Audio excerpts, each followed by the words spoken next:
Stacy, welcome to the show. I appreciate you being here. Lacey, I'm so excited to be a part of MILMO finally. Yes, no, this is good. I'm glad we're doing this. I think this is an important topic. It really is specific to the military community, but it impacts everybody. So I want to start by asking, why do you think that most expensive financial mistakes often happen in the middle of a life transition?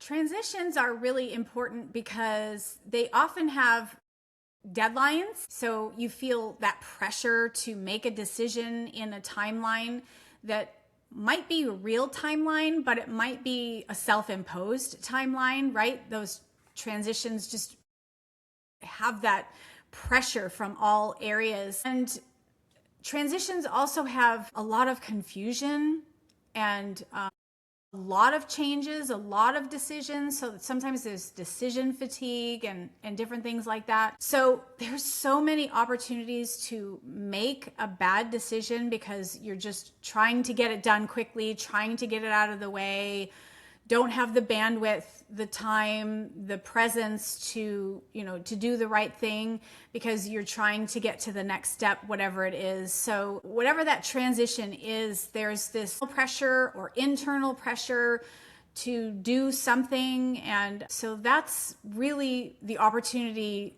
to take a pause. And so that's hopefully what we're going to be able to get to today is how to redirect some of those choices and make the right ones. Okay, well, when you're saying there's a lot going on and deadlines and things like that, people make, even smart people make bad decisions in transition. Like, what is going on mentally? Or I think in the military community, a lot of it has to be emotional. Like, what's going on that causes people to make, I'll say, silly mistakes? Sure. So let's take the example of the transitioning service member, someone who's leaving the military to enter the civilian workforce, whether it's an encore career, whatever that is. So you start that process a year ahead of time or whatever your timing is. And so you know that the clock is ticking. You know at the end of this period, you're going to go from military to civilian. Is that external clock? But there's also that internal dialogue. And along the way, you're going to be asked questions like, what is your next job going to be? And do you want a survivor benefit program for your spouse when you separate? Do you want VGLI, veteran group life insurance, or not? And these are decisions that can have big impacts on your future financial security. But sometimes they might just be in a briefing or sitting across a desk from someone and you think, I don't know, what do you think I should do? And they're relying on someone across the desk to make that decision. And it's not, you feel that pressure when you could say, wait a minute, I want to speak to my spouse. I want to do some research. I want to think about it. So sometimes you just make that decision to check that box, like your list of things that you have to do to leave the military, to go into the civilian workforce, to make your next step is tremendous. So sometimes people want to get it over with, check that box, but what's really important is to actually take that pause and to think through those decisions that can have huge impacts for your future. What are some of the other common mistakes people make? I would think what you're saying right there, like asking people on the fly, people that might not have the experience that you should be asking. But what are some other mistakes people are making in transition with money? Sure. So sometimes not making a decision is also a mistake. Ignoring it, sweeping it under the rug, that can be one of the biggest mistakes. Things specifically related to that transition, for example, if you're retiring, not thinking about the tax consequences of having an encore career, which means if you're retired and you have a pension and you have an encore career, now you have dual streams of income. It could bump you into a new tax bracket. So thinking about that ahead of time, like who's thinking about that? They're thinking about, yay, I've got two streams of income and buy my new whatever. So thinking about different things like that. How about buying or selling a home? Maybe you're at one duty station and you're moving to your home of record, or you're moving to a new location where your new civilian job is, or whatever that looks like. Do you sell the home if you owned it at your last place, or do you buy a home at the new place? So many decisions, again, 30-year mortgages, that's a pretty big impact. So thinking those kind of things through, those are some of the big ones that I see, that come across my desk when I'm working with transitioning service members. But gosh, there's so many. And again, it's about just not taking a pause and not thinking things through. It's time, sometimes self-imposed time. Sometimes there is a real clock. But one of my certifications is I'm a certified financial transitionist. And one of the tools that we have is called the decision-free zone. And so I like to use the decision-free zone and put the to-do list, so to speak. So let's take that transitioning service member and put it into categories of now, soon, and later. And you'd be surprised at how many things you think have to be done now, right away, that can actually be pushed into the soon and later category. And then, of course, the soon and later categories allow you to do the research, talk to the people that you need to talk to, whether it's your peers or experts or whatever it is. Think through those decisions that are going to have decades of impact on you. But I really like that framework of now, soon, and later, because there are some things that need to be decided now. But I think that takes some of the stress off, knowing it all doesn't have to be done now. And, it's really a relief when you think about it from that perspective, I think. Yeah, there's a lot. I mean, just an example of a PCS, there are a lot of checklists and suspenses in addition, I mean, for service members, but then also on the family side, like getting medical records, checking kids out of school, making sure everything's packed properly, that, if you got a newborn, like, where are you going to put your newborn in a hotel, all these things. How can people slow that down? You mentioned the framework, but sometimes it's like they can't even think straight. 100%. I'm speaking from past experience.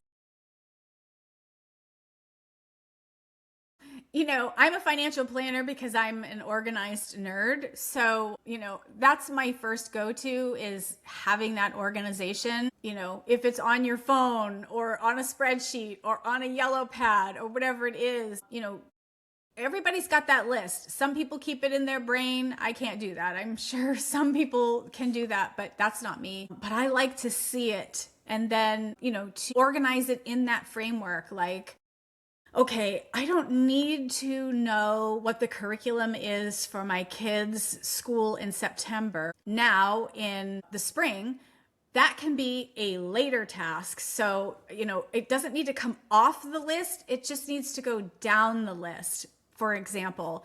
So for me, it always starts with organization. And I think as a financial planner, that's always our go-to is getting organized and planning. And some people do that better than others, but that's part of, having good partners, and whether it's your spouse or someone in the military community that just provides these different tools and different frameworks and different ways to think about things. But having that relief of knowing, okay, I don't have to do it all at once, because sometimes, you get in one of those Facebook groups and you get overwhelmed and you feel like, oh my gosh, I absolutely have to do this right away or I'm going to fail as a military family. So that pressure is real, but taking a pause is really important. Switching gears, talking about, I think one of the biggest transition in the military is separating or retiring from the military. What are some of the biggest financial traps that people should be aware of? Because I think people should be preparing for retirement or separation like 2 years out. It's a big deal. And there's all these other decisions besides money that get meshed in with everything else. But what are the big things that people should be tracking now? So retiring is such a blessing because you have the opportunity to have these veteran and retiree benefits that are going to check a lot of the boxes for you.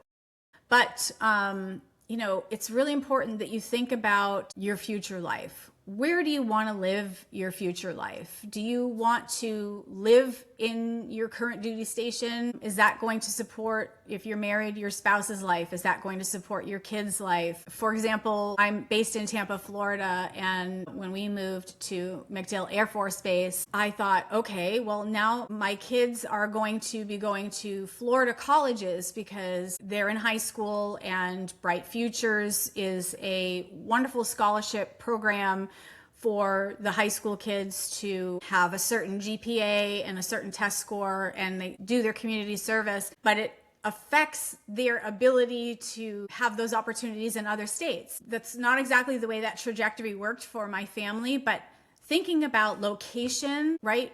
Not necessarily from a financial perspective, but from a, best living scenario perspective for you, your spouse, your kids is really important.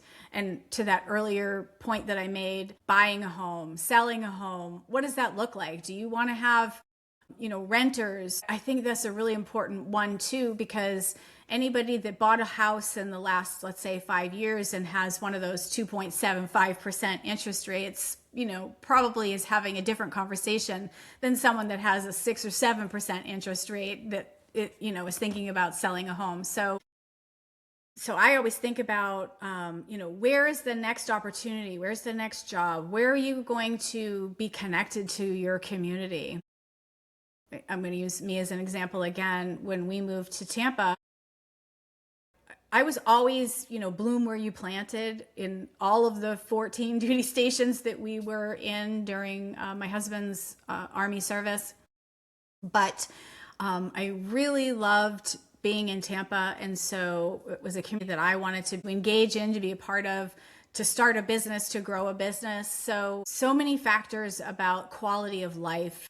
I think that's first. And then you figure out the financial implications of making those kind of choices first. Kind of moving it down the line, what's your advice for people that have made probably very costly mistakes during a transition, whether that is a PCS move, having a child, or getting out of the military? Unfortunately, very common for me to see that there were costly decisions made along the way. And boy, I'd like to say that I didn't make any costly decisions and I did it all perfectly, but that is not true. It's a fact that people make costly decisions. And so you have to face those decisions and see if anything can be unwound and see what can be done to rectify them in the future, whether it's, building, a new savings, or building, your investments, or building your retirement, or making a different solution.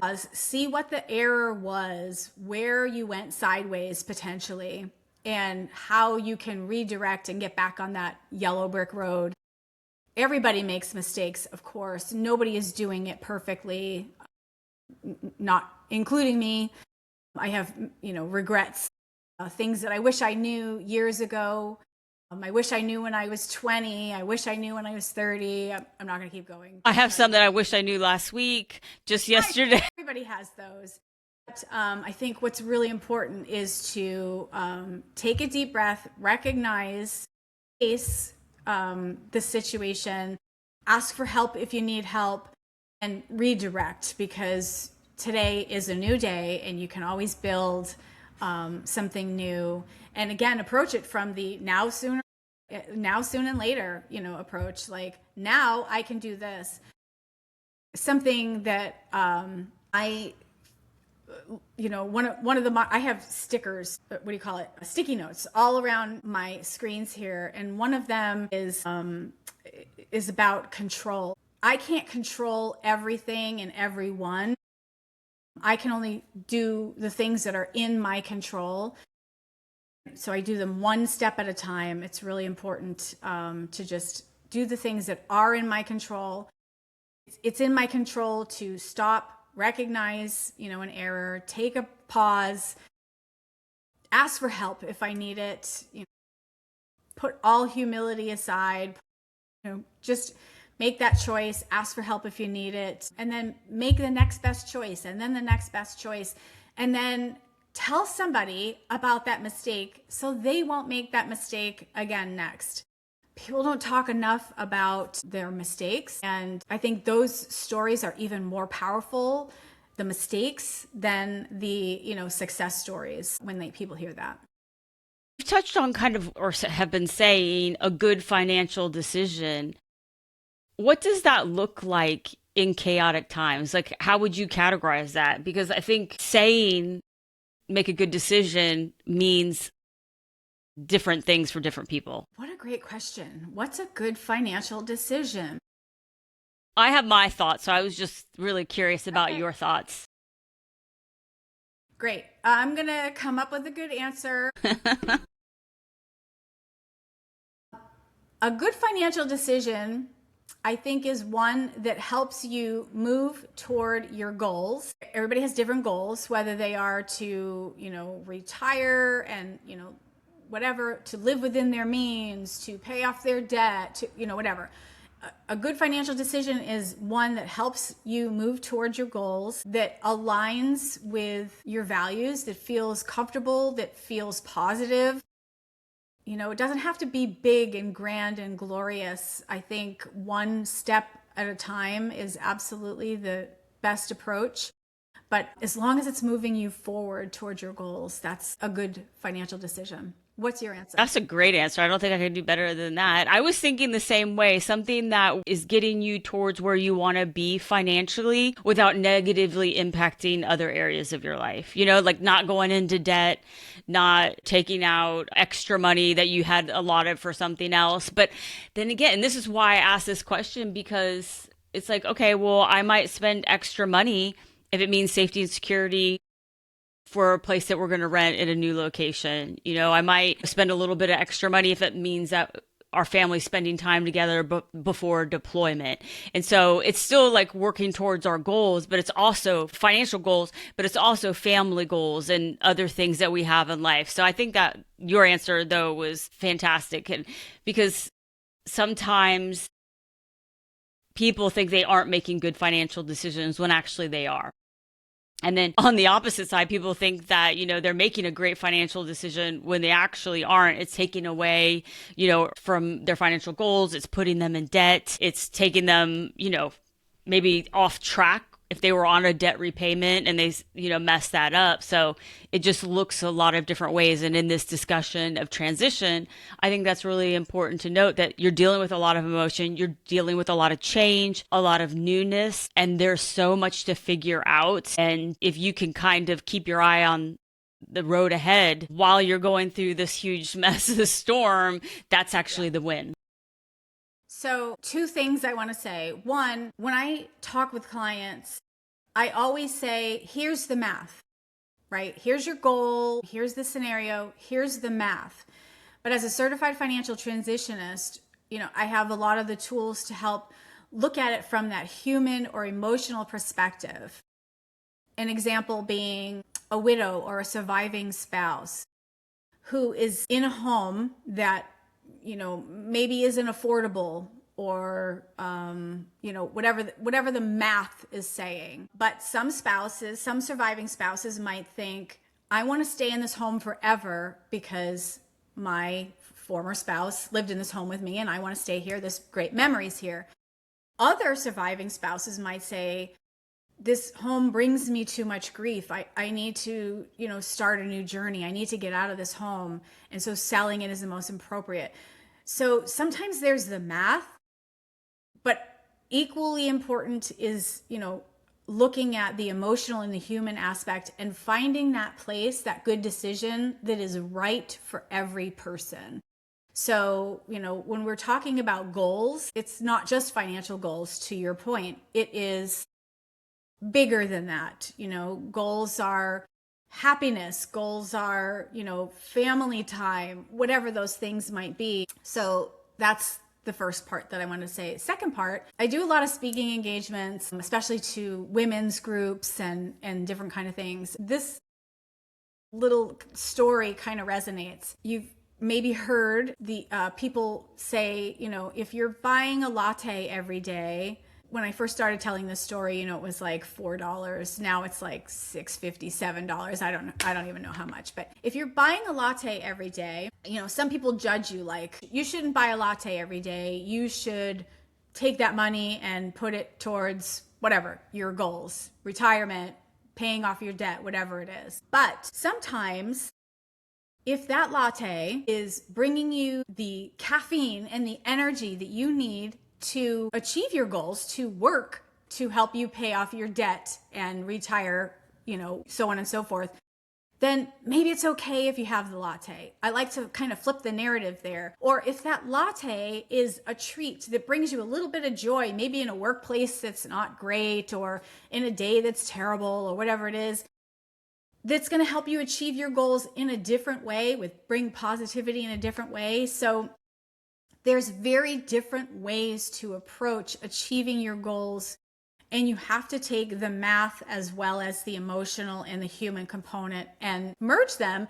and find the right solution. Now, if you literally can't afford a latte, then maybe that's not, the greatest story. But, if a latte has some affordability and it's going to help you work a little bit harder because there's that much caffeine in it, or give you a little bit of joy and a little bit of energy to make it through your day, in whatever role that you're doing, then maybe it's okay to spend that little bit of money in the goal of earning more money towards your goals. So there's a lot of different ways to approach that. Yes, I completely agree with that. I always give the example. I have lots of them, but when I travel, like you, doing a lot of speaking and having to be present and highly functioning, if it is a $20 salad versus a $8 burger and fries, I know that burger and fries is going to be delicious, but it's going to throw me off and not set me up for success for what I need to get done. So it's just like, okay, this is way more expensive, but it's better fuel and energy and all the things, and won't make me feel sluggish. I'll have high energy. So there's all these other factors that go into, yes, I'm paying a lot more for something to eat, but I need to have that better option that's more expensive in order to reach my goal of not embarrassing myself. Everybody's goals are different, Lacey.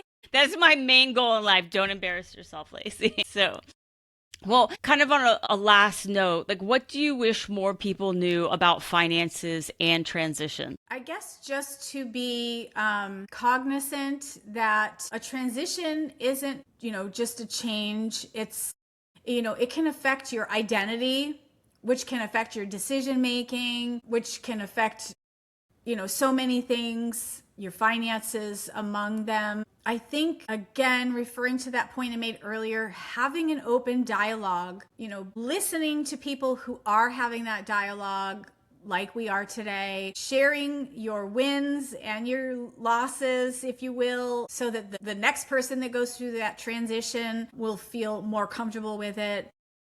Really important because they are so interconnected. Money decisions are not made in a silo. Transitions, military transitions especially, which are affecting deployments and moves and, all the things. There's so many emotions that are attached that are affecting that decision making. It's not being done in a silo. So taking a pause, ask questions, ask for help. Those are the things that I want everybody to consider. I love that. That's really great thoughts for people to, all the things you've covered is like, it doesn't have to be perfect. Working towards your goals, you've got to kind of pull some emotion out, clear your head so you can break down what needs to be done right now or what can wait a little bit. So that's great for people. I think, getting used to the fact that it's never going away. Like, that's life. There is transition, but getting better at how you handle transition. I think, that's the difference between like a brand new military spouse versus one that's been, married to a service member for 18 years. It's like, this isn't their first rodeo. They have found ways to cope and to handle it and get familiar with, like, well, that's not a big deal, but oh wait, this is a big deal because I've had so many experiences with the PCS. Now I know what to get upset about, what to let roll off my back, that type of stuff. So all really great advice. Yeah, thank you. I want to switch gears now and ask you a couple of quick random questions I ask everybody. First off, What is one resource or tool that you use that makes your life or your work easier? And you can't say AI. I've had to rule that one out because so many people say AI. Gosh, all I do is everything on AI. No, I'm just kidding. One resource. Or tool. No, or tool, yeah. You know what I think I'm gonna say is my sneakers. Here's why. That's a first. That's a first on the MILMO Show. I'm so glad to be unique here. Really important. You mentioned earlier the work-life balance, which I think is a fantasy. I believe in the ebb and flow, and I'm, in the progress, not perfection camp there. But, I like to walk. I used to run, but can't run anymore. But I walk as much as I can, and that helps me clear my head. Right? Clear the mechanism, whether it's, to start my day, to kickstart my brain, or I had a particularly challenging call, or somebody's frustrating me, or, at the end of the day, in lieu of a glass of wine, sometimes it is a glass of wine, but at the end of the day, sometimes to, let everything go, it's my sneakers. And in Florida, I'm blessed to be able to walk and see an alligator or a armadillo or a wood stork, or every day I see cool. I saw a bald eagle yesterday. I saw a barred owl the day before. Like, I see cool stuff all the time, and that brings me a lot of joy. But fresh air, all of that. So I'm going to say my sneakers, because that's what keeps me grounded, literally and figuratively. So that's my answer for that. I love that. Now, what is your favorite book right now, or your favorite book of all time? I'm going to say this is going to be probably a unique one too. I have a lot of favorite books of all time. Doesn't everybody have a lot of favorite books of all time? I'm always reading one nonfiction and one fiction. I've always got one each. And fiction books, I'm listening to Audible while I'm walking in the neighborhood. And I'm doing all of those, romantic fantasies like ACOTAR and Fourth Wing and all of those. They really take me out of the world, literally and figuratively. And they're pretty funny and fun, and that's what I'm enjoying right now, is living in that fantasy world with dragons. Yeah, that's a good combo. Your favorite, tool or resource goes with your books. I love that. I'll put. That's how I get my work-life balance. Is I just check out, and that's part of.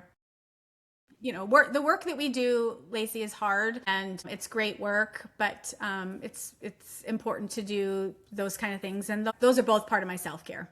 I love that. All right, now it is time for my favorite part of the podcast, which is game time. And in honor of your visit... I feel so much pressure.